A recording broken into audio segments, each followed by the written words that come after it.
Slowly back here to solidify a wonderful guest here tonight. We got Corey in the house from Podcasting After Dark.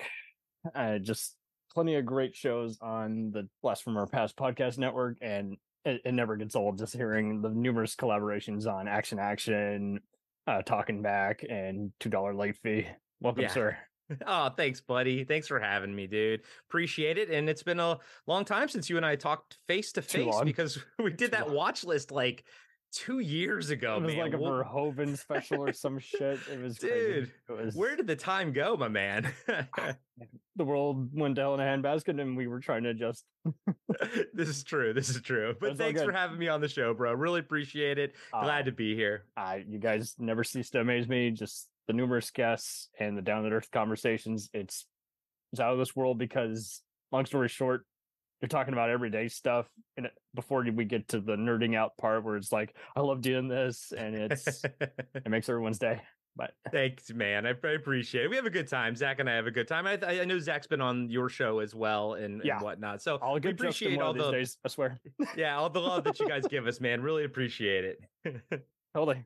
Zach, just his numerous voices, and let alone how he emphasizes his main points and then does an about face, is like he's a walking Hollywood machine. He's He's the knowledge bank of the show. I'm there just for shits and giggles. That's my thing. Yeah, but you really play off him well, and it's just cool to just get this sort of nostalgia because you're reminding everybody, hey, everyone tries to fit into some club, but you got to be you. And and Podcasting After Dark was always incepted to be those movies that like we sort of like loved to sort of sneak into the basement at night and watch and everything when our parents were asleep. It's like that kind of stuff, where Zach's other show, $2 late fee, is more of the there's still cult stuff, but more of the brighter side of the cult world, whereas Pad is the deep dark secret of the cult world. But then within that, I'm the mainstream guy, whereas Zach goes even deeper into the deep cut. So I always like to tell Zach that sort of my picks, stuff like The Thing and everything, the mainstream stuff, they bring people in, but Zach's picks give us the street cred, like Tough Turf and New Kids and stuff like that, stuff I'd never even seen before. So he digs pretty deep. And I got to admit, one of our newest reviews. So, for example, I picked Them. And Zach immediately picked Vigilante.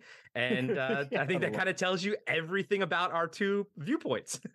Well, and you guys, you and Not a Bomb and even Cinema Psyops all do a wonderful job of describing what kind of a movie is it. Is it a mainstream B picture? Is it a drive-in? Is it a movie that varies by crowd or the mood? Is it an Evil Dead type movie where you can take it at any kind of face value? And you like to also just outline is like, where you would you had probably discovered this back in the day if it wasn't a video store or satellite. Exactly. And both of us worked at video stores growing up, so we have all those tales from the video store, man.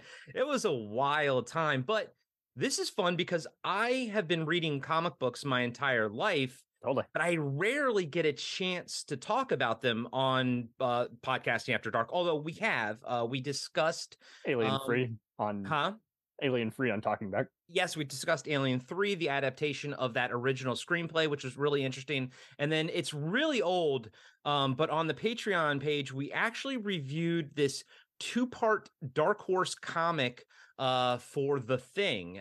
Zach and I reviewed that and broke that down. So, but like I said, I've been reading comics my entire life. I'll just give you a background on me. I was born in 78, so I'm 100% an 80s kid and a 90s like teenager. My first series that I collected was The Punisher, probably when I was like 10 years old. Same. But I read some X-Men, but what I fell in love with, what I read religiously, were the 90s Dark Horse Aliens and Predator and Terminator comics. Mm-hmm. These were my Bibles. These were my religion.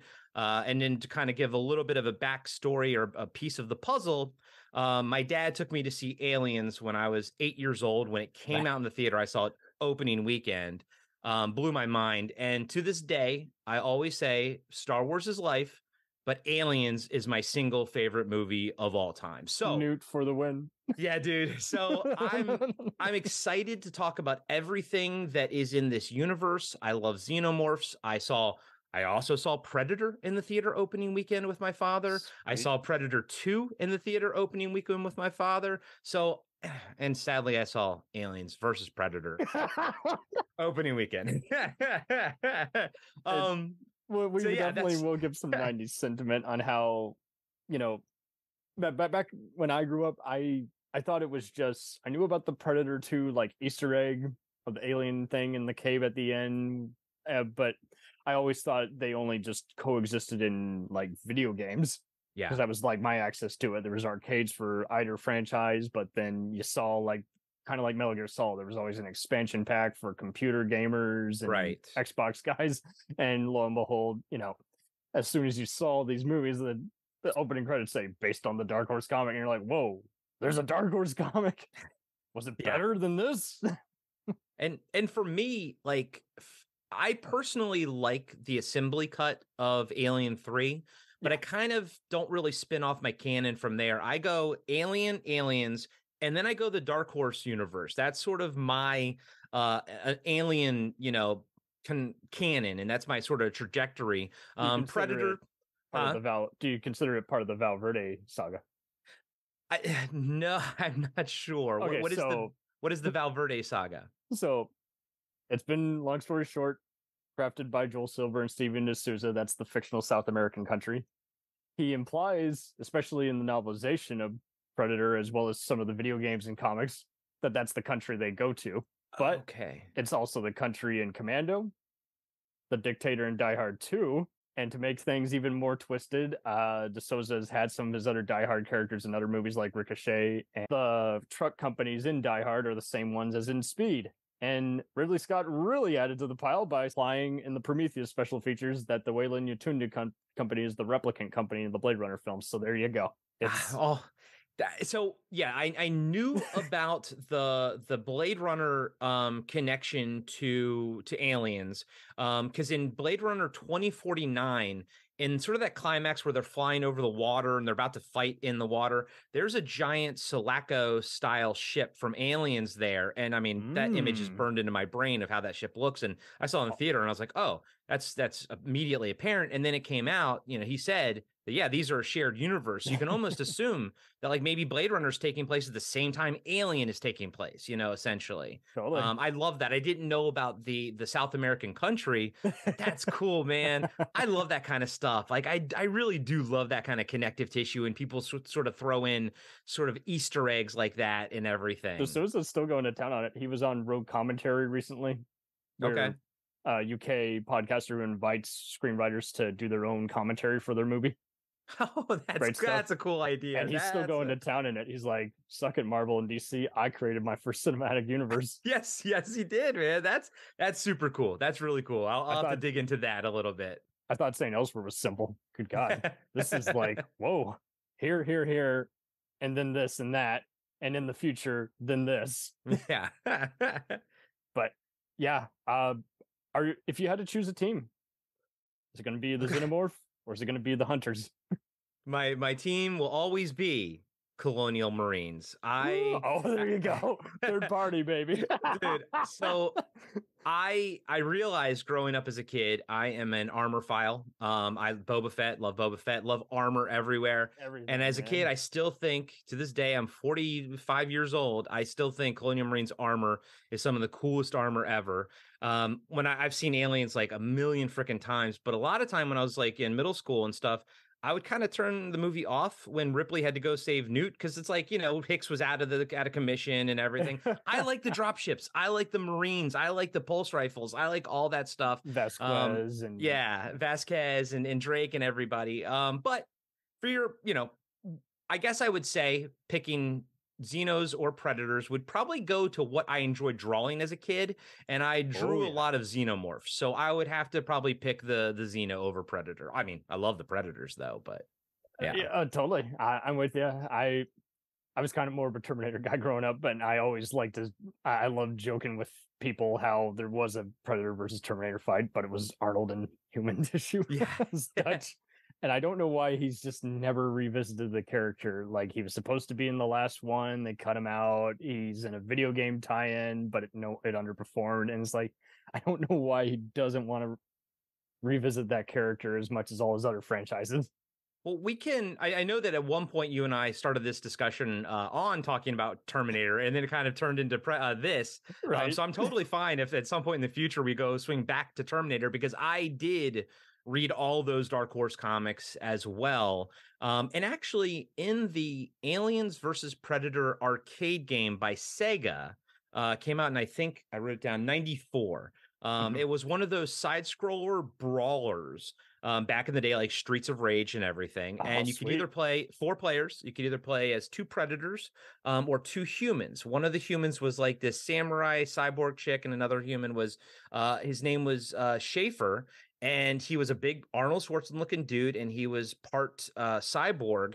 And there are references in the game description to Cyberdyne stuff. And so therefore sort of connecting Terminator to Aliens and Predator as well. I'm with you, man. And this arcade game, dude, this arcade game was so awesome that it's, of course, hand-drawn animation because it's 94. 2D. But because Sega doesn't have the rights anymore to Aliens versus Predator, we will never see it. It'll never come out, and it was one of my favorite arcade games as a kid. It was so awesome. You think it's going for $2 million on eBay right now, probably? Probably, yeah. Japan. Exactly. And they'll make a disclaimer, only ships to the UK. You bastards! I need it here in the States.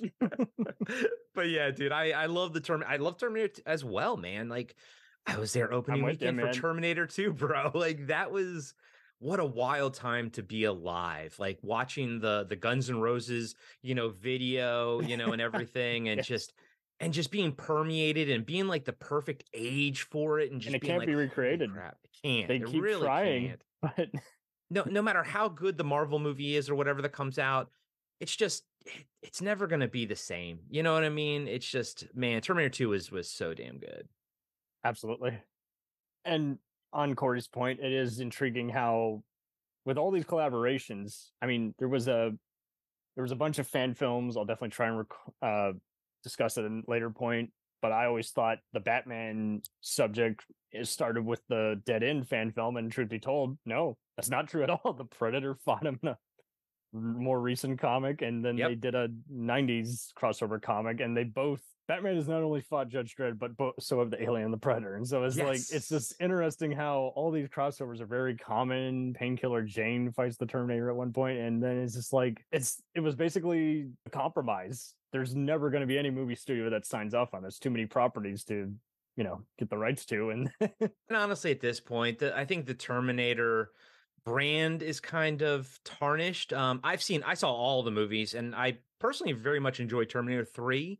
And I actually think Dark Fate was so good. But by that point, from Salvation to Genesis was terrible. Genesis was absolutely terrible. And I think that, Dark Fate suffered because at that point the franchise had just been so neutered by 2 terrible movies, And people saw the trailer and they thought it can't be good. And it's like, well, yeah, that's just it. A trailer will kill a movie. It will, but Dark Fate, man, was so good. Dark Fate was fantastic, I thought. And actually the Fox TV show, the Sarah Connor Chronicles, the first 2 seasons were great. And it even ended on such an awesome cliffhanger in the second season. I'm gonna spoil it, guys. It's like 10-15 years old. Yeah. But it ends with like them kind of like a T-1000 saving them, and the implication that T-1000s are kind of sentient and you can't reprogram them. You have to just reason with them and kind of show them the light, sort of thing.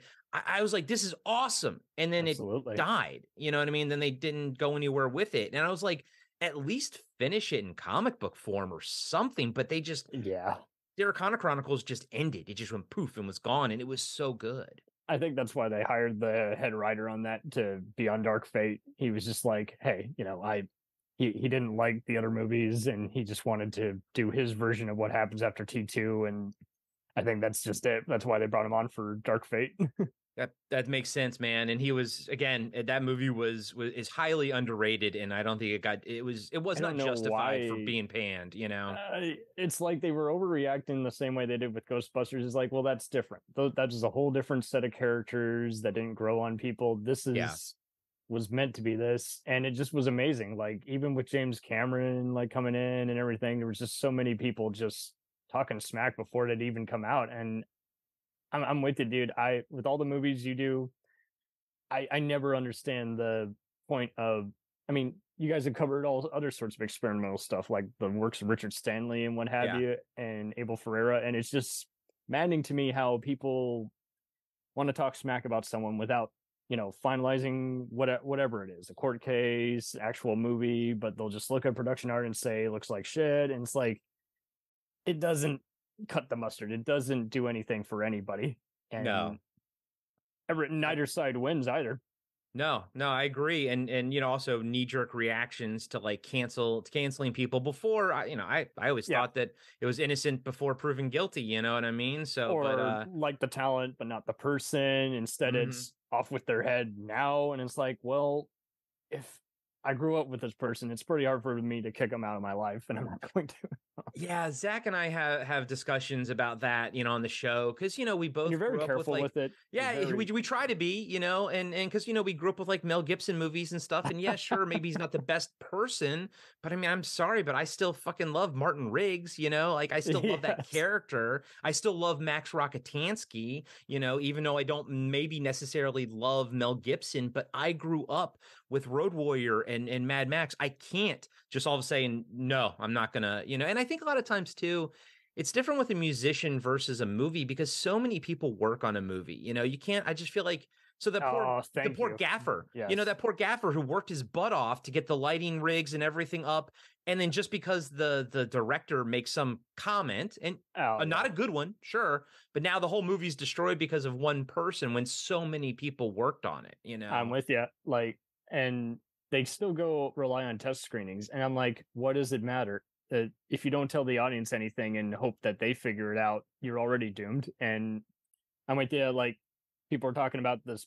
I'm not trying to derail too much, but the Batgirl film, and it's Right. just Yeah. like, well, even if it sucks ass, I don't think it's fair for all those cinematographers and all this what have you to not have something to put on their reel, let alone their IMDb. And yet you're releasing this Flash film, which everyone's kind of hoping is like Morbius because they think it might be good, but they don't want the actor who's a criminal to be back. So it's just like, well, how you can have it. I know. I agree with you. I mean, it's like I'm not a fan of Ezra Miller, but I want to go see Michael Keaton as Batman. Some And fun, entertaining movie of the Flash. yeah, and I mean, I'm gonna go see it, but I don't want to support Ezra Miller. But what do I do here? Like, I want to support Michael Keaton, but I don't want to support Ezra Miller. Do I close my eyes during all the Flash scenes? Like, you know what I mean? Can't Like, work. No. it sucks, man. And now the whole thing with Jonathan Majors and as Kang, Thank you. Yeah. but again, I still believe innocent and still proven guilty. He may be guilty. I don't know, but like we To be need fair, he to, played a villain, so yeah. it's kind of for me. It's kind of like Kevin Spacey. It's just like, well, he's still a good actor, and to be fair, we're supposed to hate him in the movie, so it doesn't really derail me from seeing Right. whatever he's in. But it sucks how, like you say, so much of it just takes a while to unfold, and we're having to. I mean, the Alien and Predator comics here that we were looking at, I was able to glimpse at some other ones before prepping. Yeah. They really give you a good idea of kind of they're not really as deep on social commentary, but so many people when Predator 2 came out were talking smack because they had it set in an alternate Escape from New York kind of 97. But I thought that was ambitious of them to line, hey, ask yourself who's the real villain. They were kind of took a universal monster approach I appreciated, where you might think the creature's the real villain, but really it might be the corporation that wants to kind of have them be guinea pigs. Yeah, and that's always a theme, like in Aliens, with Weyland-Yutani and Burke Carter J, and everything. And All of them. me And personally, I love Predator 2. I know it gets a lot of hate, I don't but get it. as someone who was reading the Predator comics, it felt very much like they were because that the first Predator comic series features Dutch's brother as a police officer in New Oh York. wow. And the subway scene in Predator 2, the movie, was lifted directly from the exact same scene in the comic book. So they were already sort of kind of not trying to tie them in, but kind of being like, okay, we're aware of the comic books kind and of like that everything. Sega Terminator implication. It's just they gave creators more leniency before we had it kind of be like Star Wars and Track, where it's like, be careful what you do before you sign the document. It's all canon now. Exactly. And I mean, there's places I do enjoy, like Marvel, everything's connected, and I do enjoy what they're trying to do with Star Wars and everything. But at the same time, it's nice to have things can be standalone on their own. We'll return after these messages. Hello and welcome to Culture Shocked, the pop culture podcast brought to you by four aging millennials and our outdated opinions. Join us every Tuesday as we discuss movies, TV, games, and even music, new and old. Dude, what do you think you're doing? Are you seriously trying to record a promo without us right now? Well, yeah? Dude, you can't just do the promo by yourself. Who's gonna listen to that? Yeah, and you probably haven't even told them that we're a pop culture podcast where we always agree on everything. For instance, the Sam Raimi trilogy, easily being the best of the Spider-Man movies. No. But I think we can all agree that Jaws is a classical masterpiece. Nope, don't like that. But we do all agree that the sequel trilogy of Star Wars is the best in the Skywalker saga, right, guys? That comment is so ridiculous. I don't even know where to Anyways, that'll do it from all of us here at Culture Shock. Thanks for listening. Do you ever find yourself thinking about who would win in a fight between Goku and Superman? Hi, I'm James Gavsey, and on the Who Would Win show, me and my co-host Ray ignore anything important happening in the outside world and debate fictional battles between characters from comics, movies, and video games. We got a new show every week, and almost always am I the winner. Yeah, not true, Ray. In the past, we've discussed such matches as Captain America versus Darth Vader, Solid Snake versus the Iron Giant, classic matchups like RoboCop versus Terminator, and even the Muppets versus Sesame Street. That one was crazy. So if you're a fan of geek culture and love a spirited debate, check out the Who Would Win show wherever you get your podcasts, or check us out at whowouldwinshow.com.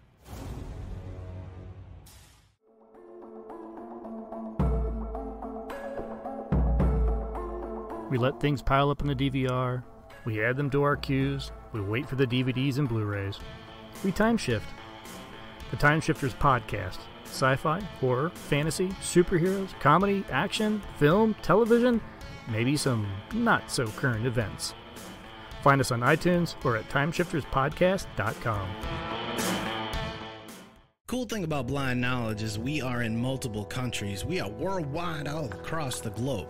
We are in the US, we are in the UK, we are in Canada, Germany, India, Japan. We're in Australia, y'all. BlindKnowledge.com. Now back to the feature presentation. So I'm a big fan of Predators, with what's his name? Brody and Alicia Braga. Yeah, Robert Rodriguez directed it. I think that movie is fun as hell, and it takes to me, as someone again who grew up reading the Dark Horse comic books, this felt like a 4-part issue series to me. It just felt like it fits perfectly in that comic book universe of Predator and everything. Especially with the Yakuza guy, I was when looking at this here now for today, I was like, whoa, these guys definitely read these comics and got some inspiration. I know I think Jim Davis is like the main producer overseeing the saga now for Fox, but you can tell he just loves just fun slugfest, much like Joel Silver. Yeah, and to kind of go back to the Aliens vs. Predator comics, which is what we're supposed to be talking about. No, it's okay. We're just getting warmed up. The main character, Machiko, I liked her character. I think she was really cool in this one, but she does get expanded more so later on. She kind of joins up with the Predators and everything like that. I never quite cared for the sequels of I like this one. I always like this one better. And by the way, I have all the original issues. They just happen to be in my mom's basement, 3,000 miles away back in Maryland. I'm in Oregon, but I read all of these. I read these in real time. I read them when they came out. I was, I guess, around 12-ish years old, and I was frequently going to because these came out in 1990. And I was reading comic books like weekly then, and mostly the Dark Horse stuff. So I read these monthly. Like I read these issues monthly, including the prequel that took place in issue 0 that took place in Dark Horse Presents. So we can talk about all of that, but just so we, as a point of understanding where I'm coming from, I read all of these in real time as they came out. Did you have a pretty reliable comic book shop? Yeah, I did. I had a good one in town. He was really cool, and I really liked that dude. But like, at the time too, this was a freaking dream come true for us kids. Like again, Aliens vs Predator movie was not out yet. Would that come out in 2001 or something? Right. And so that wasn't out. Predator 2 was about to come out, so that was 1990. So I think maybe Predator 2 came out around the same time. And then Aliens vs Predator came out, and then we see that little Easter egg in Predator 2, and it all seemed like we were leading up to something amazing. And then the Aliens vs Predator movie sat in development hell for 15 years, essentially. And then we got the garbage that we got. But this kind of like Freddy and Jason, where people were hyped for it, and then after the fact they were like, yeah, that was pretty half-assed. Why? But then there's still more comic continuations, including one with Ash, and it's just from Evil Dead. And so same here with Alien Predator. I'm looking at the list. There was one back in 2019, 2020, apparently. Yeah.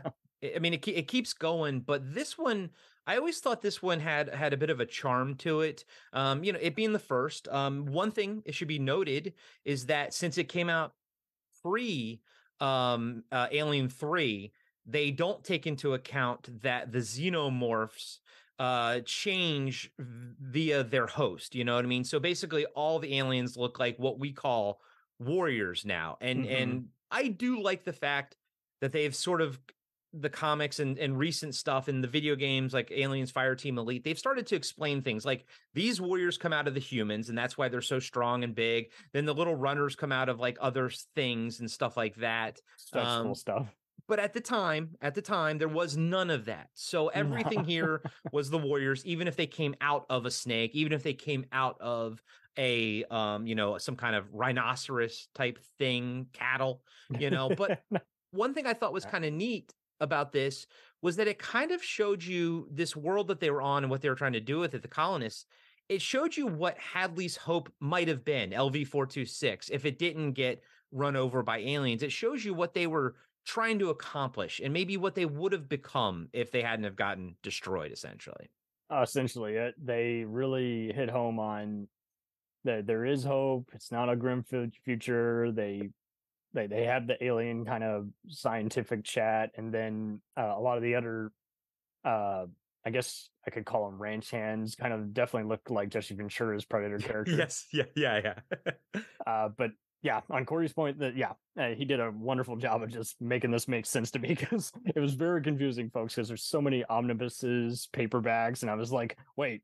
And yes, unfortunately, yeah. But as a first time reader for you, I do want to know what you thought of it. It was very light, and like you say, it there's some areas that could be a little more interesting, and then there's a lot that when you get to all the combat and seeing them be suspenseful is like, it's just so cool to see the illustrations.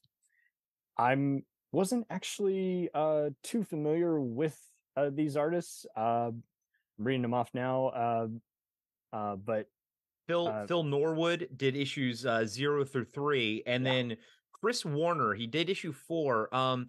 I don't think it was his best work. I think he was probably brought in as a hired gun for that one, although he is a Dark Horse sort of artist. But I personally love Chris Warner when he's doing good art, or maybe just as a better inker. He did the first run of the Predator comics. He did the first run of the Terminator comics for Dark Horse.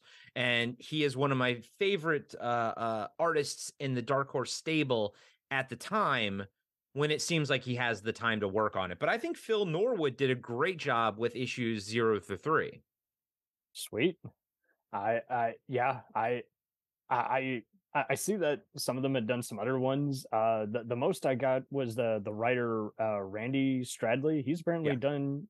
I knew there was Marvel Godzilla comics. I had no idea there was Dark Horse ones as well. So he's done a bunch of those. Yeah, Dark Horse had that license, I think, around the same time as well. I believe Art Adams was like doing the art in them. Dark Horse for a while was the license company. Like it was the company that made really good comic books based on licensed properties. They had a Thing series.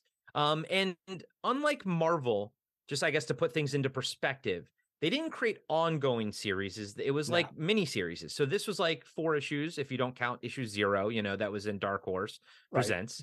So you would get a trade. It would just be this. So it'd be Aliens versus Predator, and that's it. And then the next one would be called something else. And the next one would be called something else. And, of course, your comic book store owner would know that you would want all the Predator comics. Like just give me all the Predator, give me all the Aliens versus Predator. But I think it gave them more flexibility. Because then they could have all these little spin-offs, and sometimes they didn't even have the same characters going through. Like now all of a sudden this next 4 issues would be somebody completely different. But they did continue the story of Machiko. But in this one, I guess a little quick overview. Basically, they're on this planet, the colony planet. They get predators come there and lay down some eggs to turn it into a hunting ground. And they do explain that the colony's only been there for like 3 or 4 years. So yeah, Prosperity Wells, and there you go. Prosperity Wells Corporation is the one. Yep. And aside from the Dr. Rebna and, like you say, Machiko being kind of the Japanese Ripley, for lack of a better pretty much contrast. Yeah. We then get a predator who befriends him called Broken Tusk, and Yep. And kudos to all the authors for continuing this trend. Basically, the Garfield thought box is like we're getting his inner mind, so he's not just a mindless creature. Because the closest we got was kind of like the Thing, where it would imitate the characters and how they sounded and do the evil laugh, but to actually hear them speaking and the thrill of the kill and the hunt, that it really does cut the mustard here. It's really awesome. And to see like their society behind the scenes. I, as a kid, relished in seeing what the predators were doing, what was like on their, at. And they were like fighting over like who was in charge, and there's this honor system, and spoiler alert, going forward, Machiko so she survives this whole thing, and while doing so, she befriends Broken Tusk, and they kill the queen. They sort of have to nuke the planet. They don't nuke the planet, but they nuke the site, basically. They get some shit done. And, as Broken Tusk is dying, he recognizes how strong Machiko was, and he kind of brands her forehead with a symbol that other predators will know that she's not to be hunted, that she's one of them. And she eventually kind of links up with them. And honestly, she doesn't fare well in their society and kind of has to break free. And me personally, reading those comics, I didn't kind of find it all that interesting. I almost wish you did fare better, because I thought that would be sort of more interesting, because I expected her not to do well, because it's an alien society. You're not going to do well in it. Yeah. It but kind of here becomes a lesser Planet of the Apes, where it's like, well, I thought we were going to build this. Now it just seems like it's just an excuse for more conflict. Yeah. But in this comic, I like her character because she goes from this like stiff corporate person and like her friend who's kind of like the person who was running the Prospect Wells before her. He's trying to say like, look, you need to get out more. You need to start befriending some of these people, and they do a great job of making her character actually have an arc in this. No one else really has an arc. I wouldn't even say Broken Tusk has an arc, because he's kind of behaving the way you expect a predator to behave. If you're honorable to them and save their life, we kind of know they're going to do the same to you. You know what I mean? And I like seeing it. I always like seeing it, because I liked seeing him save the doctor that was saving him and everything. I love that stuff. That's one of my That's some of my favorite stuff about Predator. And the doctors have a actual soul. Like, they're saying we shouldn't even be experimenting on him, but per the corporation's orders, I have to put him in this container unit and see if it kills the alien first, or vice versa. Yeah, exactly. But talking about like highs and lows. High, I thought her handling Machiko's character was great, but low, there aren't really that many other characters you really care about in the end. Yeah. They're kind of body shields, unfortunately, which is fine for us looking for the carnage. But like you say, it's kind of it starts off almost ambitiously, then it becomes kind of a lesser Romero, where we're seeing all these hotheads talking back and forth, but they're getting slaughtered just as soon as they're exclaiming dialogue. So it's almost a Friday the 13th moment, which you kind of wish with Stadley, who's also worked on one of your favorite comics, Terminator's Secondary Objectives. You wish he could kind of enhance it a little extra. That was a good one. That was, Terminator Secondary Objectives. That was a good one. I like that one. I mean, but see, though, when I was 12, this was awesome. I didn't kind of care about the characters. We're going for the I want guts. Everything that happens in issues 3 and 4 with the Predator just fighting the aliens and all that kind of stuff. That's what I'm here to see. And, it delivers that. It actually delivers that. There's a bunch of carnage. Both artists, I think, do a great job drawing both Predators and Xenomorphs. I think they do a great job showing the action. That one stupid Predator that kind of saves Machiko, but he also didn't pick a good fight because he fought like 8 Xenos at once and got slaughtered. I love how she's running away and she's like, look, I was taught not to bet on a loser, and you're a loser. And I love how he's reaching for her from the pile of Xenos as she's running. She's like, dude, you done messed up, man. I like that. But the violence was good as a kid. The action was good. As an adult, I wanted more characters. Maybe another issue would have fleshed it out a little bit more. Like in issue 0, it's so creepy because it's black and white. I know, and I love that. And it was cool because it was narrated by the 2 pilots of the ship, the Lecter, that was going to basically transport all the cattle off world, and everyone was going to get paid and everything. And it was that's kind of interesting, but I like what they were talking about, how we've sort of moved away from maybe our primal instincts and everything they're talking about is what we're not, but it is what the Predators are. And the dialogue that they are talking is over top of everything we're seeing with the Predators, because the Predators, you're not here, you're not seeing them talk. You're hearing the dialogue come from these 2 guys sort of waxing, and poetic about the meaning of capitalism and where humanity is and our reliance on technology. And I thought it was, honestly, man, I thought all of that stuff in 2023 was pretty apparent. But I do remember as a kid barely reading that issue and just looking at the pictures because it was a lot of talking that I didn't care about when I was 12. For those getting into this, there was a 90s set, but it didn't include that. And then the later omnibus in like 07 included issue 0. And so it did make you wonder what. And to further the confusion, they were all each featured in an issue of Dark Horse Presents. Right. They were sharing it with all the other labels they had, like RoboCop and Star Wars. And to Corey's point, it is cool to just see the self-aware guy who knows he is doomed. Nothing is going to get better. And then seeing this kind of Star Trek Solaris kind of crew, kind of, instead of being a rehash of the original movie, kind of just, we're already seeing them get slaughtered with this narration taking place, and it's a effective montage, I think, because like you say, we're seeing the Predators get out their spears and prepare their ship, and we just know that this is a tidal wave incoming. We're not. Yeah, this like no one's going to survive this. Like that's what we know going into it, because these are 2 of the most, at this point, craziest species in the galaxy, the Predator and the aliens. We've all seen it. We all know it. And remarkably, people do actually survive this encounter. Aside from Machiko. Yeah, like they actually get some people, kind of survive it and everything. And I kind of wish we saw a little bit more carnage in that regard. But overall, it's still a fun story. I still think it delivers what it needs to deliver, which, it pits these 2 people. We got what we wanted. We got aliens versus Predator, and we got violence. We got a queen. We got, Predator cutting off Queen's head, all this we got all kinds of stuff that we wanted.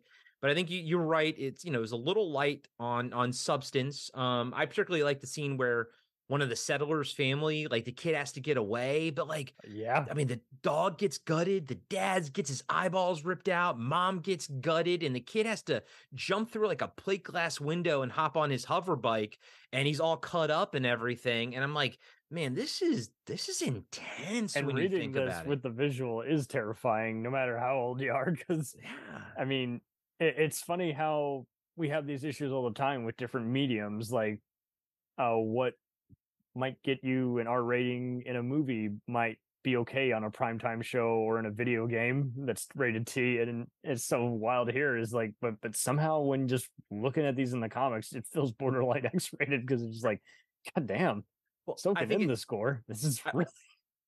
I think to that point is because you can sit there and look at that panel as long as you want. And I think that's why it feels so visceral. Like in a movie or something, you got the music, you got the editing, it goes by quickly.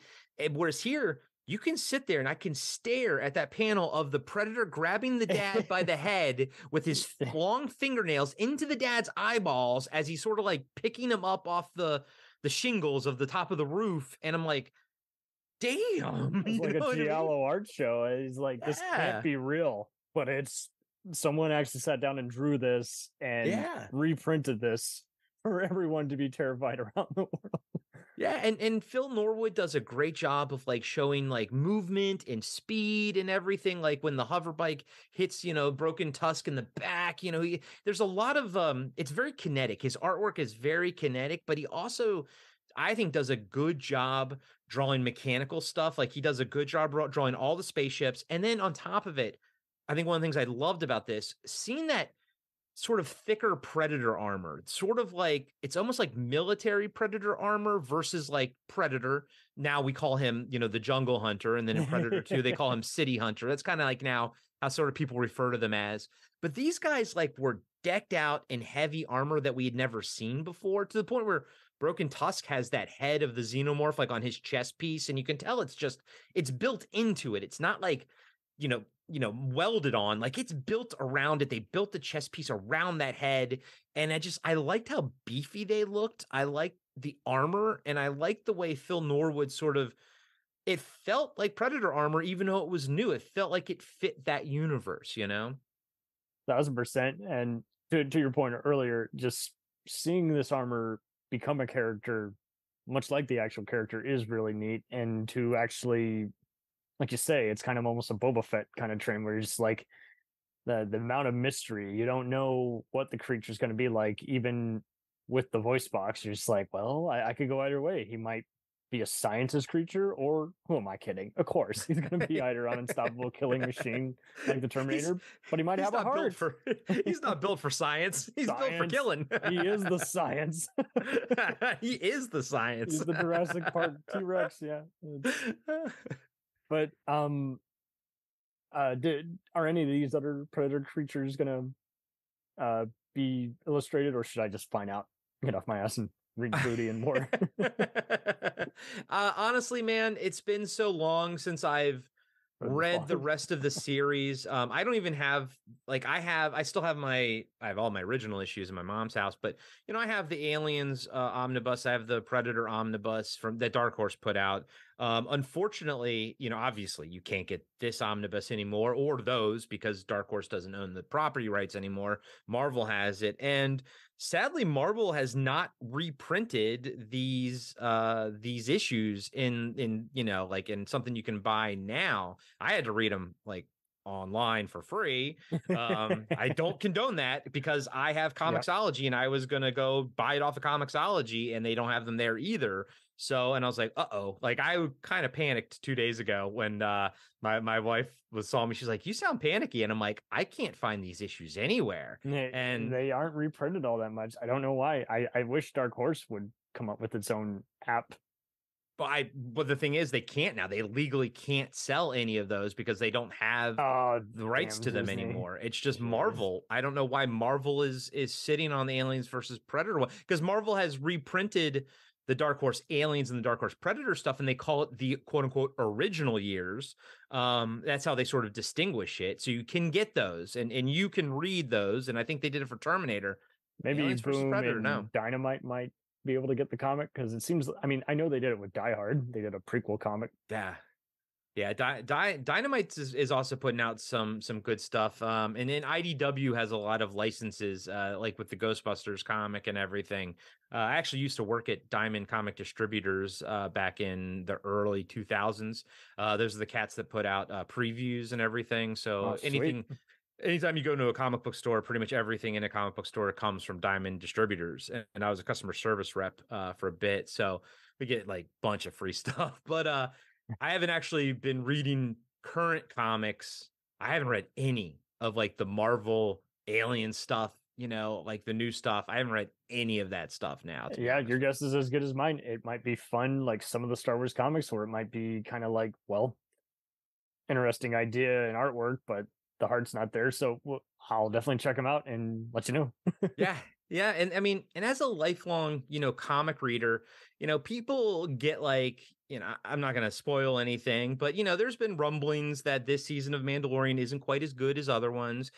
People aren't quite loving this phase of Marvel as much as they were the previous ones and everything. Yep. And I'm not saying whether I agree or not, but I'm saying as a lifelong comic book reader, that actually makes it feel more like comic books in my book, because so many times where I'd keep reading Predator and I'd be like, man, this miniseries sucks. You know what I mean? Like the art sucks, the writing sucks, but you know what? I'll keep reading it, and then hopefully the next miniseries will be better.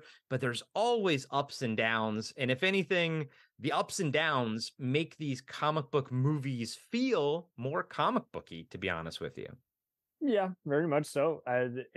You can't hit it out of the park every time. And I mean, just like any of these other franchises, we're finding sequels that were, left off. And I do like how whoever they currently have with these new franchises are both accomplished screenwriters and lifelong fans. And obviously you can't please everyone. I'm seeing some of the toxic kind of fandom that I saw with Halloween and Star Wars kind of carrying over into Star Trek. And it's like, well, guys, you're literally doing the same thing you did with all the last 10 installments. It just never got loved up front, and then it got liked after a while. What's the toxicness in Star Trek right now? What's everyone hating on? Basically, it's very complex. Some fans don't really will be vague, like the Star Wars guys, and then some of them will actually come clean. I don't feel like these writers are familiar with my version of Trek, and it's like, no, okay, well, that's called gatekeeping. Yeah, yeah, I know. It's all part of the whole universe. Like, you don't have to like them all, but they all appear in each other's shows without disrupting the plot. That's why I liked it. But I watched Strange New Worlds. I thought that was some of the best Star Trek I've ever seen. They're trying to make part 5 make sense by explaining Spock's half brother. I'm like, you might as well do that, since, like, to your earlier point, there's a special edition of just about every other Holt movie, so you might as well make the plot holes or stuff that made better sense in a novelization actually be reintroduced. Right. And that happens a lot with like novelizations. You actually get like more info about the movie. That happens a lot in Star Wars. You'll kind of get some extra background, and it's like, oh, and then sometimes they actually bring that into quote unquote canon, because a lot of times I think people don't consider the novelizations really canon, but sometimes something's good enough that they say, you know what, bring that in, man. Totally. I with this AVP,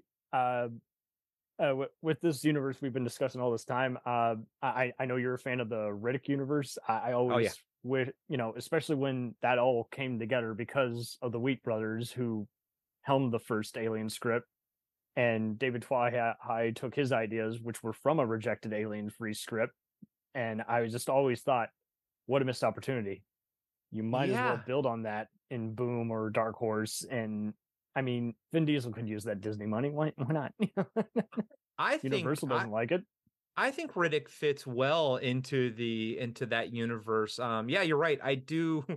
One of those, I have a list of movies that most people hate and I love, and Chronicles of Riddick, I will die on the hill defending it. I love that he took. I lucked out, man. I saw the director's cut, which was the way it was meant to be seen when it rented, and it helped that my uncle was a big fan of Pitch Black, so I sank right into that universe. I was like, you don't have. I think a lot of people don't even give it enough credibility because they're either like it or hate it with Vin, and I'm like, well, it's just a fun Star Wars, Alien, Babylon 5 almost kind of universe. Or even Dune. Like they almost went Dune, like as great. Like, and that's what I loved. Like Pitch Black, I think is a fantastic movie. I saw it in the theater and I was like, this is special. This is I love different. the talking back special you guys did on it. Because Yep. It was, you illustrated how, like you say, like, I mean, just the trivia of that alone, how they just changed the coloring and that made it so alien to us. I know, it's so good. And then the next movie, they're like, no, this is a bigger universe and we're going to go with this giant grandiose. Like I was there for all of it. I was there opening weekend. And then, you know, I get it. I get why it didn't quite work. I still loved it. But then I also love Riddick, number 3. And I was like, good job. They kind of bring it back down to being small again, you know? 1,000%. And just this, they show that basically he's, you know, old habits die hard. He's I think that's why I dug the Riddick character in essentially because like you could see him going against a predator because he's an old school kind of hunter. And I know it's an infamous movie and kind of embraced almost kind of like Cyborg for how cheesy it is, but I mean since I knew that Twi-Hi worked on this, I then finally saw the infamous movie that was Waterworld and I was like, see, he totally took that water reptile half human hybrid and I think he embedded it into the Riddick character. Yeah. I got a buddy of mine, Diallo. He does TV Obscura with us. He loves Waterworld unapologetically. Like he's just, and he will die on that hill, and it's one of his favorite movies. It and helps. Charlie Chase, give me back my action movies. Greenlit it, and it helps that the Arrow Blu-ray really repaired a lot of the damage by just those fans took that extended TV cut and they made it better. And hopefully, like you say, I mean, if there's enough of a fandom, I know Riddick 4 will come out sometime soon, but I wish it was a little more recent. It'd be great to have come out this year. At this point, I don't know how big, like Vin Diesel's going to be looking old. I would actually maybe prefer just do an animated movie, or like another video game. Yeah. You know, a video game. Yeah. I loved that video game. I loved that animated short that kind of connected the video game to the first movie. I love that universe, man. I love the Riddick universe. And I think Predator would be a perfect fit. I think at the end of the day, they would lock skulls and they would become best friends. I think they would realize that they can't kill each other and they just become best friends. And I just want to see them actually hunting the universe together as like bounty hunters or something, you know?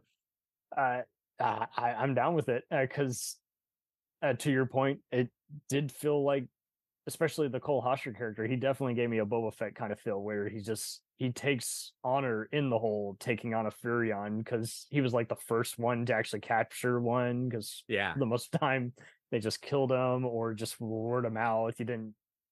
They almost do kind of remind you of the various Mos Eisley in Star Wars and Blade Runner kind of casinos where it's just like everyone just seems to have a sleazy side to them, and then kind of that Total Recall-esque world of you get what you paid for. I'm sorry if you don't like what we're selling you, but you know it's a rough crowd, so get along or get out.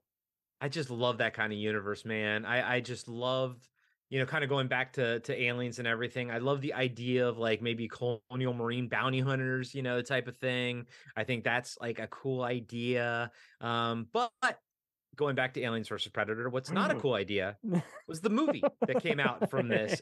We can't not talk about now. I didn't rewatch it, so I can't talk, you know, maybe as much because I did read this comic, but I can talk off memory about the Aliens versus Predator movie and how utterly disappointed I was when I walked out of that theater. Like, how do you make 2 rated R franchises come together to make PG-13? Like, that told you everything you needed to know going into Aliens versus Predator, the movie.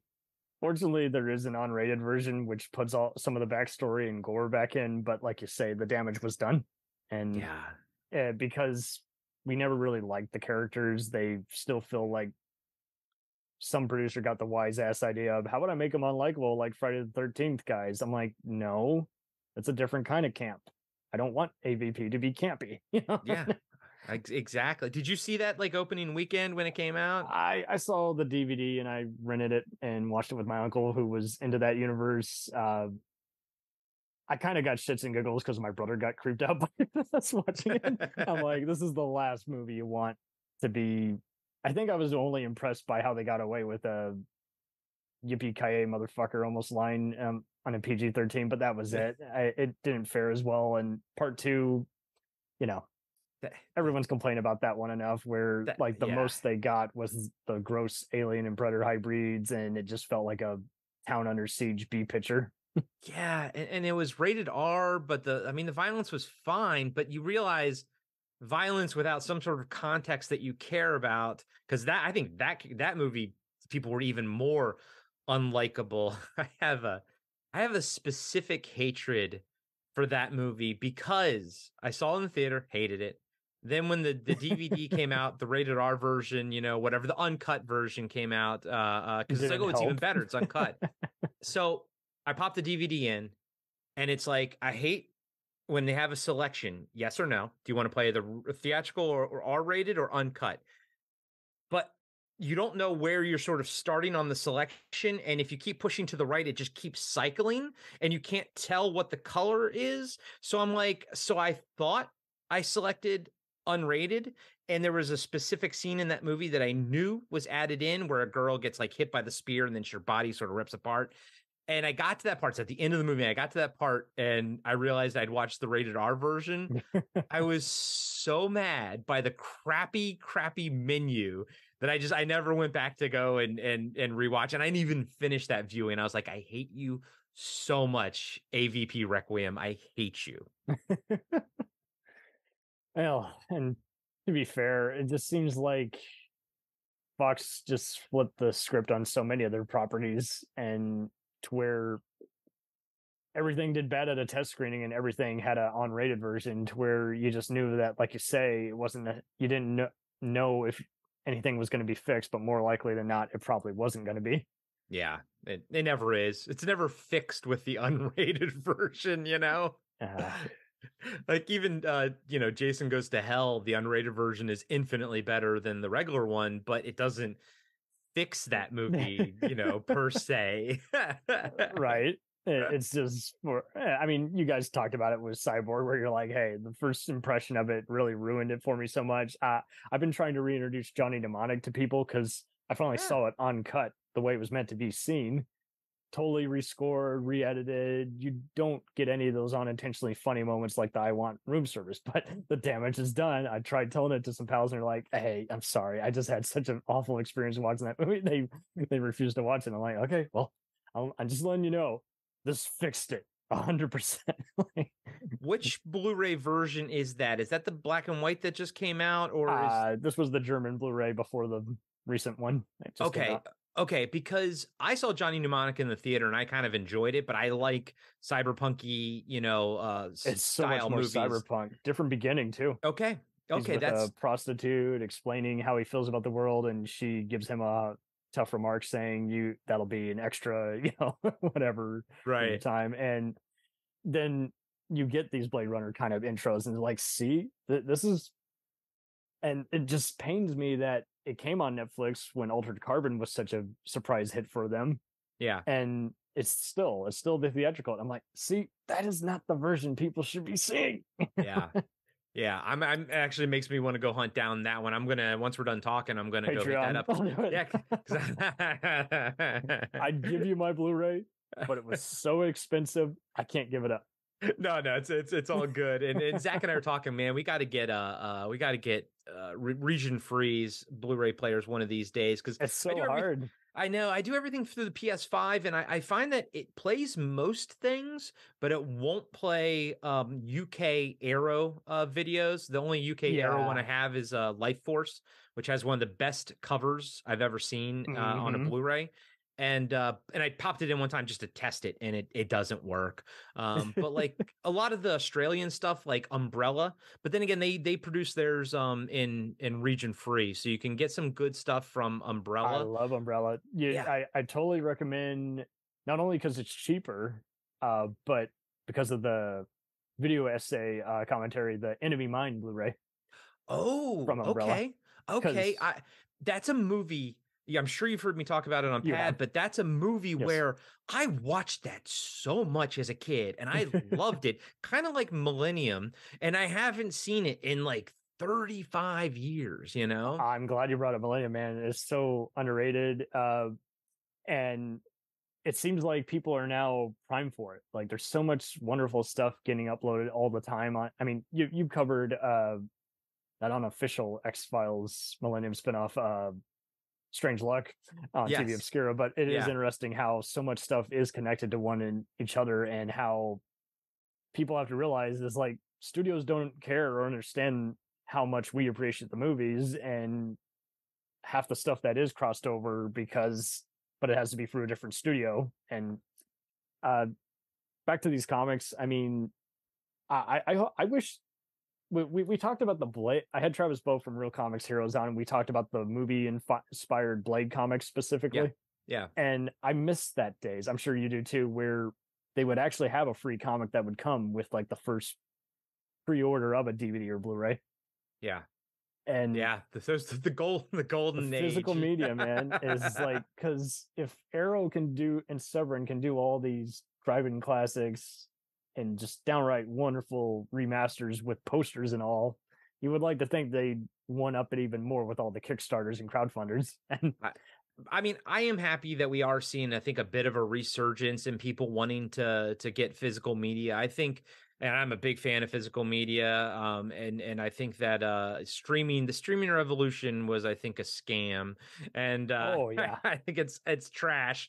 And but I'm glad that we have these companies like Umbrella, like 88 Films, and whatnot. Like Umbrella put out the Punisher, the Dolph Lundgren. I got that one too. Yeah, I do too. And because he actually has the director's cut on there, and free versions. You can't fault that. That's great, dude. And it has a cool cover and everything. So guys and gals out there, if you're listening, Australia, Umbrella, like I said, is an Australia-based Blu-ray company, but they produce all their Blu-rays region free. So never, if you see something, falter. Yeah, never falter. Pick up something by Umbrella. They put out some great stuff. Obviously, we all love Severin. We all love Vinegar Syndrome. We all love Arrow and Scream Factory, aka Shout Factory, and all that kind of stuff. Remasters. I had the opportunity to talk to Justin Beam, who's done a lot of these remasters, especially for Shout and Scream Factory and Paramount. And he says, is like, as long as you're patient with the interviews, it will totally get done. You will have so much fun just seeing these people tell these stories that for the longest time, no one even gave a shit, other than an occasional convention. They didn't want to, they just thought, hey, I'm good. I don't want to know. It's like, oh, but you really do. And I mean, nowadays, like, I think the cult movie scene is getting more intense. And then we've actually had discussions on like, at this point, can a movie change from being a cult movie? Because when I was growing up in the 80s and the 90s, John Carpenter's The Thing was very much a cult movie. Nowadays, I think everybody and their brother loves that film and talks about it. So is it really a cult movie anymore, or has it moved into mainstream? You know what I mean? Lovely question. I take it they're going to show their faces eventually. But it seems like there's even canon films. Like, I don't know how much of that fandom, I mean, you mentioned Life Force earlier, like how much of that is from certain movies versus the documentary that came out about 6 years ago. So how everyone gets to the same thing, I mean, it is always intriguing how much of it is I read it in a cheesy movie book versus I saw the IMDb trivia back in the day. And and I think that's a good point you bring up. I read that in the cheesy, movie book. That's what back in the day, that's what podcasts, to kind of get it out there. Was exactly. Like Gorehound, you get the idea of like what, and I used to read Rue Morgue, used to read Fangoria and all that kind of stuff. And that's how, we got the information about what was coming and what to sort of track down when I went to horror conventions and would go to the bootleg area and all that kind of stuff. But, like on Podcasting After Dark and on TV Obscura, we kind of try to champion these things and we're not snarky. We don't like to be snarky. We like to be loving. Maybe sometimes we're too loving to some things, but I would rather love something you're just than right. hate it, I hate to mention someone else because it sounds like I'm just shit talking, but like there was even some cheesy movie podcasts I've listened to that just sound like there's no redeeming a movie. And it just irks me because I like to think that you can pull a Heaven's Gate and offer a different alternate cut of something that fixes it.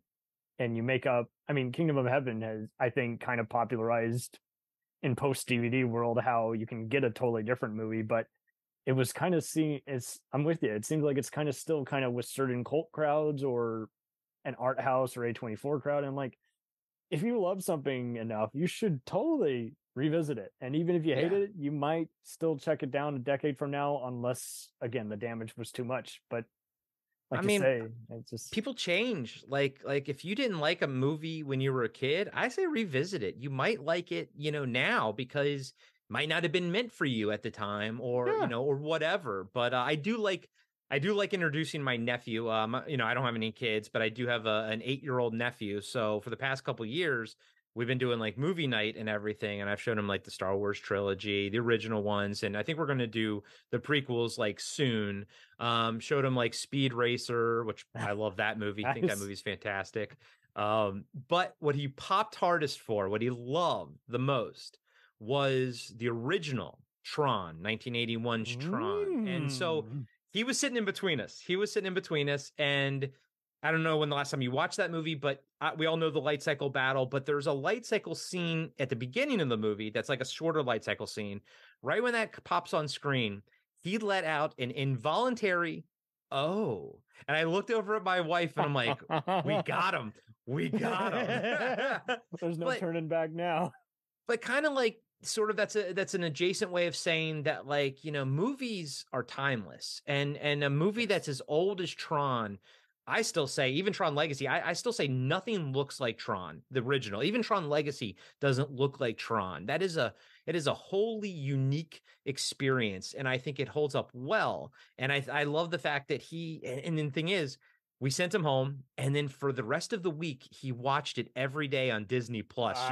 My sister-in-law he's texted a us. cyberpunk kid too. He loves it, and I'm like, that's great, I love it. And then we showed him Indiana Jones, Raiders of the Lost Ark. Well, he was like, why is this guy so happy about killing people? And I'm like, oh. I was like, oh, you don't understand Nazis, like, you know what I mean? Like, I'm like, 12, and I got it right away without having to fill in the blanks. But it is he's funny. 8, and he's 8, and he doesn't sort of have that context, So I hope maybe one day he revisits that with a little bit more context. Maybe he'll enjoy it more. But he might even like the indie comics. Exactly, great ones there. I mean, that's another property that, much like the games, to see them kind of build on it, and it was all canon. It all kind of like the Star Trek, they would illustrate the exact date, and that was the essence of the story. What was happening in this fictional history element? And he was probably helping Pancho Villa or stealing a treasure from a dictator who didn't realize he had a stolen treasure. Yeah, exactly. I love, man. Satirical in a way. What was those old PC games? Those old PC point and click Indiana Jones games, like Curse of Atlantis or something like that, and you know whatnot. Doomsday Machine, and that was another one where, when Crystal Skull came out, it was just sort of devastating to hear that they wanted to actually.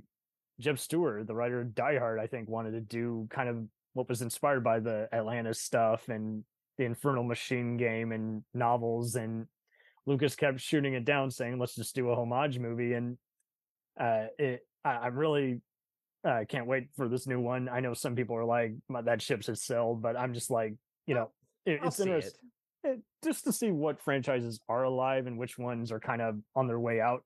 Yeah, and I wasn't a big fan of Crystal Skull, honestly. And growing up as a kid, ironically, they were the problem.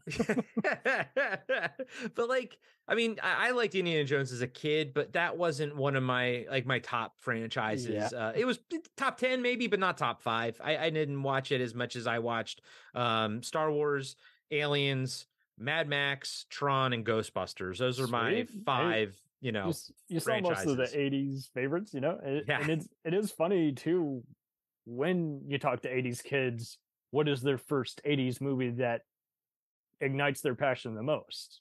And so I think, like you said earlier, these 90s, these 80s, late 80s and early 90s comics unified the AVP fan base early on. Yes.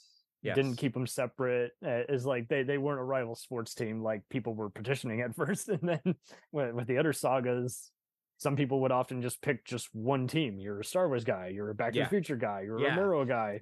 You're right. This sort of brought them all in together and sort of, I'm sure forced, some people to go back and maybe reread the Alien stuff if they'd only been reading the Predator stuff. So I'm sure Dark Horse saw this as, as a profitable thing, because as we saw, they went on to do all kinds of Terminator versus Predator versus Alien. They went on to do all kinds of things, RoboCop versus Terminator and things like that. It's a shame Lucas didn't allow a Star Wars crossover. I know. I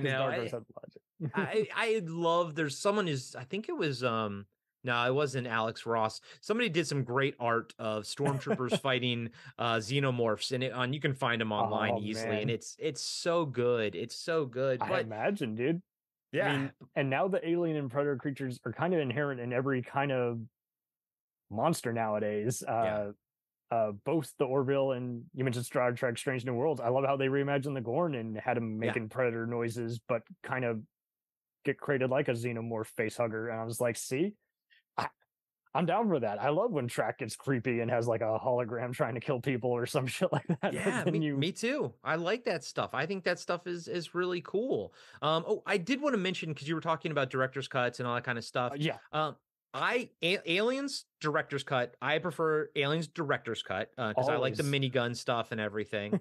Although when I show my nephew Aliens, I'm going to show him the theatrical cut just for time, because it's such a long movie with the director's cut. Right. But I do not like the Alien director's cut because Ridley Scott put back in the scene of Ripley discovering Dallas getting turned into the egg, because at the time they didn't have the queen idea, and at the time the idea was that he would take the Xeno would take the humans and they would melt into the egg and turn into the egg, and that's not canon now, obviously. So like when I go back and rewatch them, I watch Alien theatrical cut, Aliens director's cut, Alien 3 assembly cut, which is AKA the director's cut. Rough cut. And and I watch Resurrection, Alien Resurrection. I watched the theatrical cut of that one, although that's probably my least favorite of all of them. So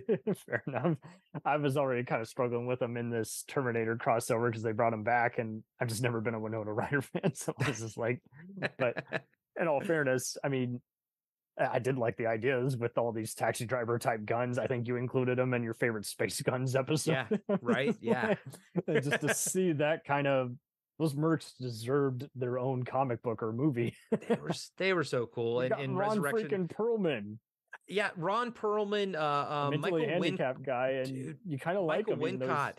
Yes. The Crow guy, yeah. And he dies. He's the first one to die. And when I saw in the theater, I love Michael Wincott. I think he's fantastic.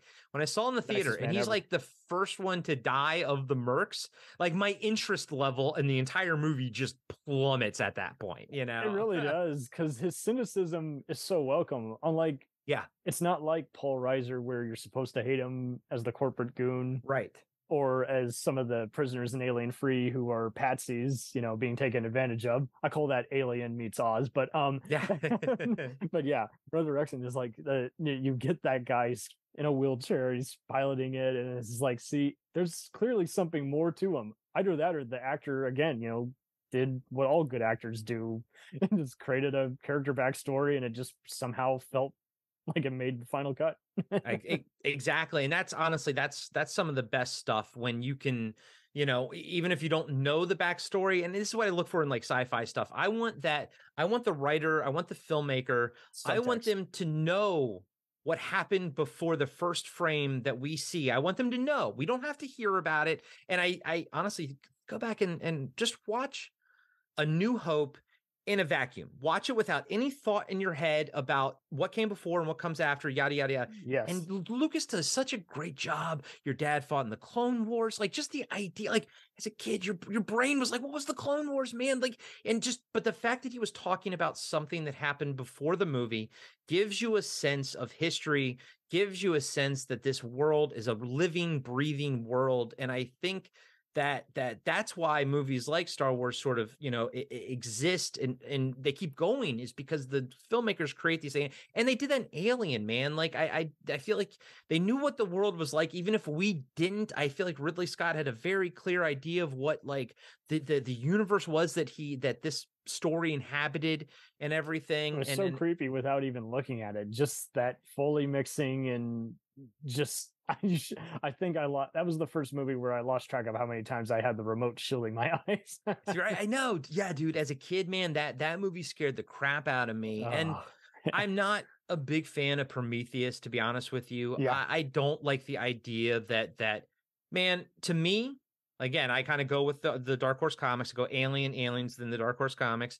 I like the fact, and then Blade Runner, and then Blade Runner, and I like the fact that like the space jockey, it was just another cargo ship that crashed on a planet, and it's basically a story of two trucker teams, just going through space, and that's it. Building that world and showing it's not just mercs or corporate goons; it's all kinds of colorful people.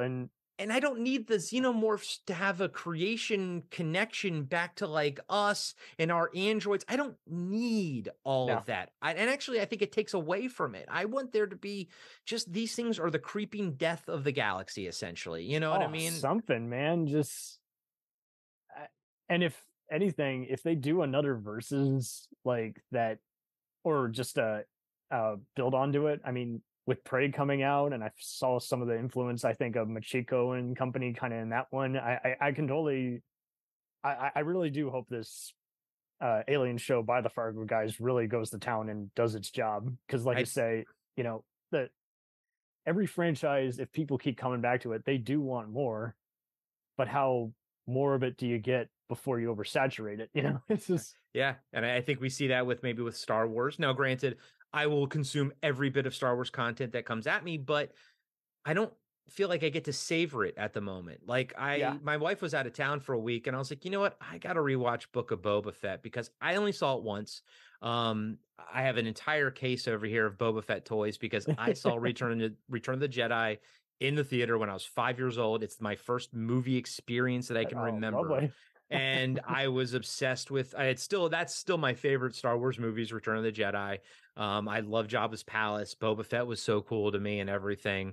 But we're so inundated that I'm like, I can't, as a Star Wars fan, I've watched all these movies so many times, but we also had so much breathing room in between things. Too much. And now it's just boom, boom, boom, boom, boom. And I'm like, Boba Fett's my favorite character, and I've only seen Book of Boba Fett once. So I rewatched it when she was away. It's still, whatever, but it's fine. I'm not going to hate on it because I've read so many Boba Fett comics that I was like, that's. And, and it didn't take away my love for Boba Fett. I can disassociate content with like my love for the character, but I just think it's like, it's so much saturation at this point. We can't even breathe with it. It kind of went into homage territory near the end where they're having, what's his name? The Jabba's giant creature, the Rancor. The Rancor is kind of the Godzilla of the town. And it's like, well, that's fun, but I kind of want a little more than that. I wanted so much more. Mainly, I wanted Boba Fett to have more agency, whereas he pretty much walked around and kind of reacted to everything, as opposed to actually. It was kind of like Mad Max more, instead of just a guy who fends for his own. But with Mad Max, you accept it because he's always reluctant. Whereas Boba Fett wasn't reluctant. He's like, I'm just going to be a crime lord now. I'm just going to kill everybody. And then by the end of it, he looks at Fennec Shand. He's like, I don't think we're cut out for this. And I'm like, well, then why did I watch 6 episodes if you're not cut out for this? You know what I mean? Whereas Mad Max, it's one of those things where it's like self-preservation. He kind of doesn't want to be there, and it's self-preservation. And then he kind of learns to care, and he kind of, his cold, dead heart sort of becomes warm and everything. And you can rinse and repeat that. I'm fine with that. Like, I love Fury Road. I think that's my favorite Mad Max movie. I love Mad Max. I love Road Warrior, but I think Fury Road is fantastic. I don't think they should have done a Furiosa sequel. I think they should just do standalone Mad Max stories. Well, how do they get his car back? Well, first off, he needs his car in every movie, and it can get destroyed, but they need to bring it back in every movie because Mad Max without his car, it's his gun. He's a gunslinger. That's his weapon of choice. He's a samurai. That's his weapon of choice. And I say that because Mad Max is the same genre as a gunslinger movie, as same, which is also the same genre as a samurai movie. They're very similar, and Mad Max is the same thing, except the car is his weapon, and he needs it. It's his Excalibur. He has to have it. But I think they should have just kept going with just random stories, another story about Mad Max in the wasteland, and no connection to anything else. And I think that would have worked well. But I'll go see Furiosa, of course. Of course, I'll go see it. You know. No, there's no telling what we'll have by this point. I mean, because it seems like I don't think they're not going to kick investors out, but they definitely are taking more of a risk on streaming. But it's kind of ridiculous how we're kind of in that in between bracket. How much of it is made for video movies that have big name stars that don't go to theaters, and how much of it is, like you say, a slow burn with a kick-ass finale. And I do hope they find the perfect way to kind of make us wait without making us lose patience in our sagas. Yeah, exactly. I mean, and I think Mad Max would be a great one for a TV show. I think budgetary would be kind of hard. Maybe animated, man. Like, you can do so much with animated. I mean, shows. They did a video game. It's that video game is fantastic. Is it? I have it. When I was living in Santa Monica, I was working at a video game localization company, and the guy who ran that company, he used to work for Warner Brothers, and he was the guy that worked on he went back and forth between George Miller while he was working on Fury Road and the video game, and he was kind of like the guy that kind of helped the video game stay like true to the movie, kind of kept them sort of, together. And so when the video game came out, it did feel like the movie could have fit after it and everything. So as opposed to you're doing an extended version of this 1 minute fight scene, Exactly. It always varied with me. And don't get me wrong, I played the shit out of various Star Wars games, but every once in a while I would see other kind of games try to be like that, and it just didn't work as well. I'm like, there's no need for this story expansion. I just want to fight the guy like in the movie. Yeah, sometimes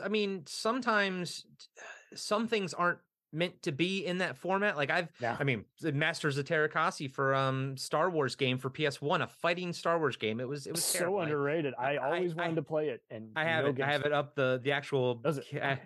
I have it up there. I'll show it to you once we're done recording. Okay, sure. But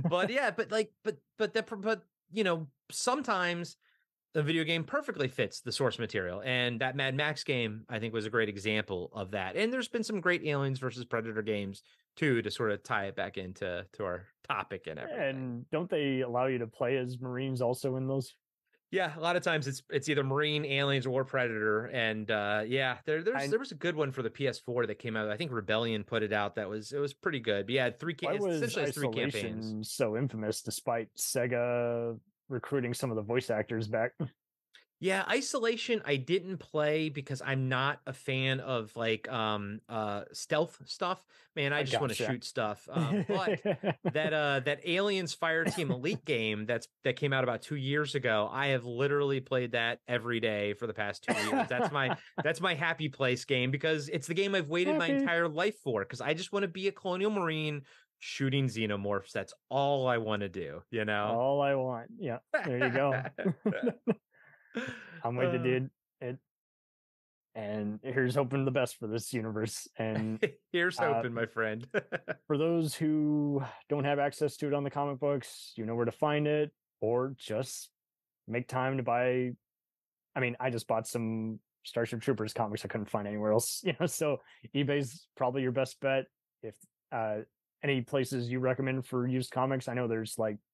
I always hit up like local scenes, obviously support your local comic book shop. I try not to buy things off of Amazon. I try to, go to the comic book store, but man, local comic shop here, I went and ordered the Grant Morrison omnibus for Invisibles, because I've always wanted to read it. It was like $150. That's how much it is, hardcover, $150. But on Amazon, it's like, because it's Amazon, it's cheaper. It was like 110.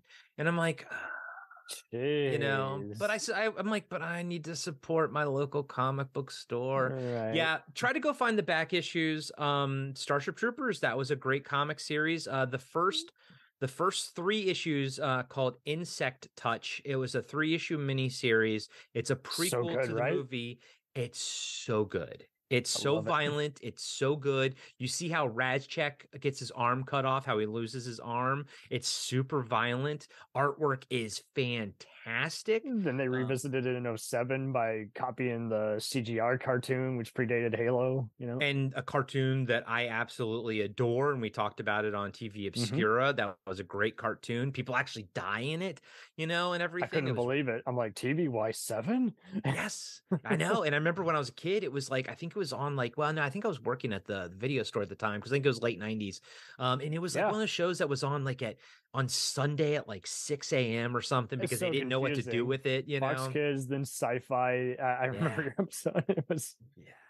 Check that one out, guys. If you can track that one down, the CGI Starship Troopers, it's called the Roughneck Chronicles. Check that out if you can grab the comics. But yeah, if you can find these, unfortunately, like at this point, it'd probably be cheaper just to buy the 4 single issues than trying to find an omnibus, because if you go on Amazon, it's so expensive. Because since they're out of print, those Dark Horse omnibuses are going for like $100 on eBay. I'm like, no, I would rather pay that much for individual issues and keep making an offer with individual pals, find a way to do it. I'm having to do it with all these other comics I mentioned. I mean, I was finally able to read I take it you've seen the Boom. It's either Boom or Dynamite, similar sister companies. They did a crossover with Big Trouble in Little China and Snake Plissken. Right. Yes, I have not read them, but I'm aware of their existence, and I think you're right. I think that was Boom. Yeah, and you know what, speaking of also comic adaptations, the IDW Ghostbusters comic series is by Dan Schoening, and Dapper Dan Schoening, and oh shoot, I forgot the writer. Wow, okay. But it's so good. It's awesome, so good. Yeah, it's a great series, and it actually canonically takes place after Ghostbusters 1, Ghostbusters 2, and then that Atari Ghostbusters video game that came out in the early 2000s. They actually make that canonical part 3, and the series branched off from there. And they even got to the point where they did interdimensional crossovers with the real Ghostbusters, and the artist, Dan Schoening, can reproduce cartoon cell animation style so perfectly. It's amazing. And just to make everyone happy, you know, that you don't exclude all these fandoms, you know, and it's just cool to see it actually take effect, because it seemed like it took a convention often to remind everybody, hey, we're glad you were part of this and that, but then to actually repurpose it in a third kind of medium and remind everybody, by the way, we're including you all, and it's still alive and well. So and I don't know when the word fan service became a bad word. Like, your fans are the ones that got you there. So, I mean, throw in an Easter egg, throw in some fan service for the fans. Show that you care about the fans, because I guarantee if you don't, they're the ones that are going to scream the loudest and, you know, cancel whatever that movie is. You know, Mythic Quest does a good job. Recommended. If you're fans of the Always Sunny guys and Community guys, they're all working on it. But they make fun of all the clueless executives and who don't know about the property that they've inherited, and they always end every conversation by going, and by the way, this doesn't make any difference. The fans are going to hate it either way because something's off. It's like when Kathleen Kennedy was like talking with Rise of Skywalker came out, and she's like sipping on the tears of the fanboys, and I'm like, is that really the direction you want to go? Do you really want to alienate your fans? No, I don't either, and I don't think it went well for her. So but I do recommend this, honestly, you know, to swing it all the way back around. If you can pick up these issues, I think it's a fun time. At the very least, it's history. It's a part of history now. You know, this is where it all started. It's so much better than the 2 crappy Aliens versus Predator movies that we got, but it's still not, I'd say, the best Aliens or Predator comics that I've ever read. It's still not the best. It's just a blueprint. It's a blueprint, and I think it's a fun blueprint, and it does its job as to introducing everything and sort of setting up stuff that I think we're going to see in you will keep seeing, which is like the Predators are the ones that kind of unfortunately put down the aliens, like and stuff in areas and things like that. It's always the Predator's fault that the alien gets loose in these aliens versus Predator things. But I liked someone's got to start it. Someone's got to start it. And I like how in this one, at least unlike sort of the other movies or the movies where the sort of the Predator alien gets out or something, in this one, it was as simple as we didn't inhabit this planet 3 years. We just inhabited this planet 3 years ago. I guarantee they've been hunting this planet, now granted, how did the Predators with their advanced technology not pick up on the fact that there were other life forms, new life forms on the planet? But I still like that idea that we were the interlopers, and we were never a part of the equation. We just messed things up, sort of. I like that, and I thought that was something cool that this comic brought to the table. So I recommend it as sort of my final thoughts on it. I think it's worth checking out. Great art. And maybe a B- story, but A+ artwork, I'd say. Totally. As much as we talked about the characters vary, some are well used, others are kind of wasted.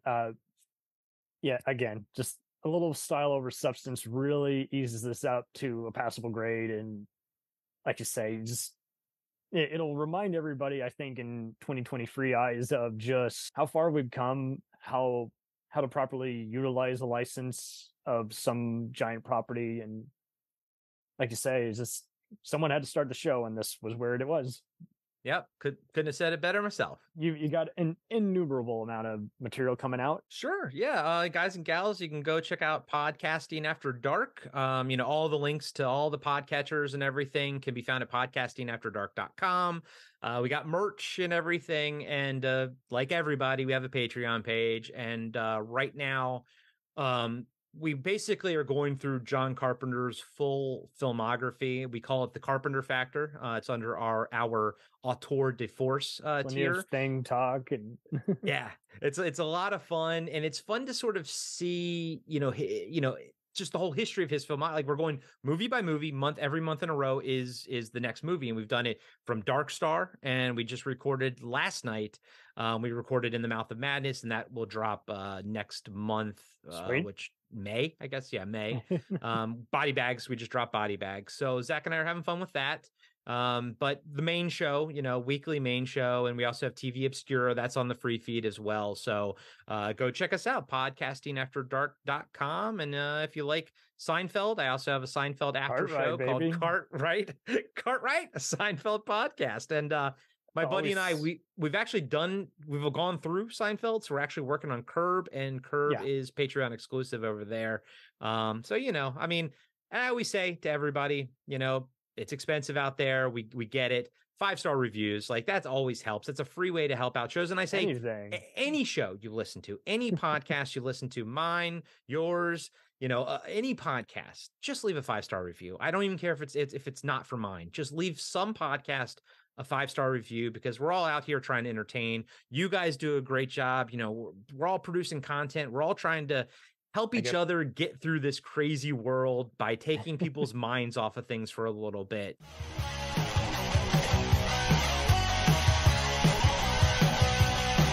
Follow us on the web on Facebook, Twitter, and Instagram.